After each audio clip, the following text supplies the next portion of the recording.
Welcome to Morning Message for July the 7th, 2020.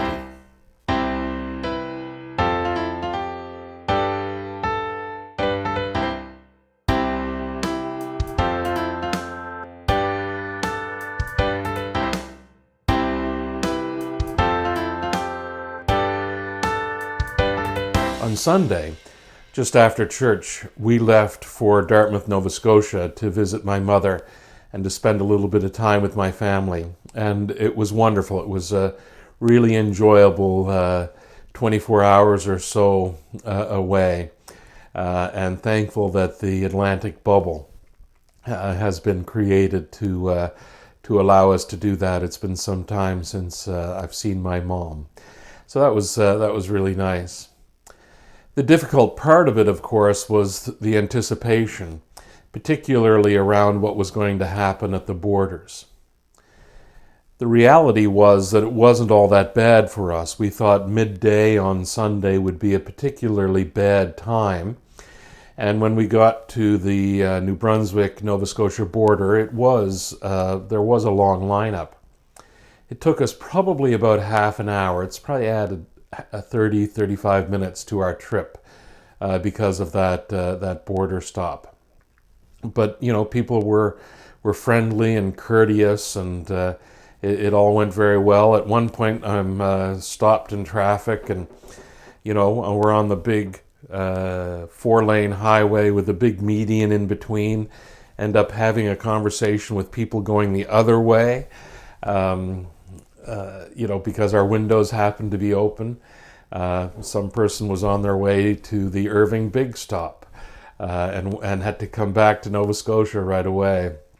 I suppose, she didn't say this, but I thought that she was probably on her way to the big stop to get one of those cakes.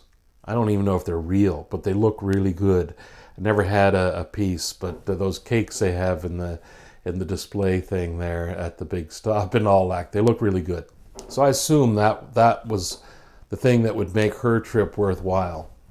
Anyway, we got through fine, and yesterday, coming back to Prince Edward Island, we decided to wait until the evening, thinking that the delays might be minimized, and in fact they were. We had to stop and answer a couple of questions at both borders, and really didn't add any significant time to our trip at all.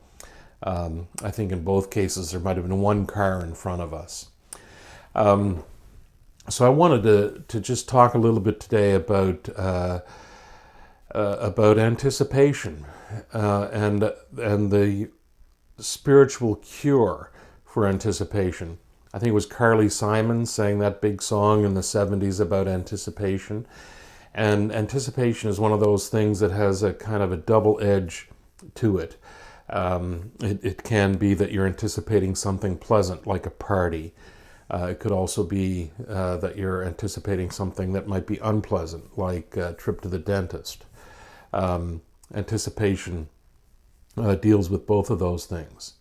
But I think there's a part of our tradition as Christian people that tries to put that anticipation into some sort of perspective, and that's called patience.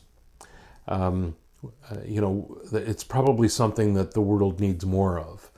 These days is patience. I think that's really one of the significant things about things like Advent and Lent. They're meant to do a number of things for us in terms of our spiritual journey, but one of those things is to help us develop patience. Regardless of what it is that we're anticipating, things aren't going to happen until they happen, and in the meantime we can have some patience. And that kind of broader understanding of patience as being something good, being something prayerful, is something that we can bring into our everyday lives as well. Whether we're waiting for the light to change, or whether we're waiting for someone to get back to us on something. Patience is well, they say patience is a virtue. And I think that's how it becomes virtuous, is it enables us to prayerfully respond to the ebbs and flows of life. As difficult as that may be at times, as joyful as that may be at times, patience helps us keep all of those things in perspective, particularly the anticipation that we can develop in our own lives, because the anticipation often can get out of whack and not really resemble the thing that we're anxious about or so much looking forward to. So my hope and prayer for us today is that we can take some of the lessons we learn in our spiritual journey, particularly in terms of the liturgical calendar, the Christian year, experiences like Advent and Lent, and bring some of that into our everyday life so that patience can become one of the characteristics of our personality. God bless. Amen.